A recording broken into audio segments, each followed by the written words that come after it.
পর্যন্ত গিয়েছো? 3টা বছর ধরে বলছি তোমার মায়ের সাথে আমাকে দেখা করানোর কথা, করিয়েছো কোনোদিন? এরকম বহু প্রমাণ আমি দিতে পারবো তোমাকে। আরে পুরানো কথা কেন টানতেছো বলো তো? আচ্ছা, তোমার বাবার সাথে দেখা করতে যাওয়ার কথা ছিল তো, তা আজকে যাই কালকে যাবো, সমস্যা কোথায়?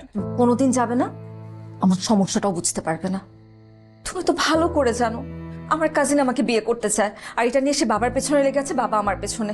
তুমি আমার সমস্যাটা একটাবারও বুঝতে পারছো? হ্যাঁ বাবা, এরকম তো কত মানুষের পিছনে লেগে থাকে, এতে এত সিরিয়াস হওয়ার কি আছে? আছে, তুমি সেটা বুঝবে না। কোন একটা সমস্যা হওয়ার আগেই আমি চাইছি আমাদের বিয়ের পাকা কথাটা সেরে ফেলতে। দেখো, আমি তোমার এটা বুঝাইতেই পারতেছি না। দেখো, এই অবস্থায় আমার পক্ষে সম্ভব না। কেন সম্ভব না?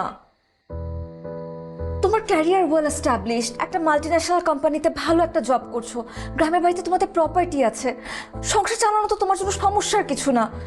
তাহলে বিয়ে করতে সমস্যা কোথায়?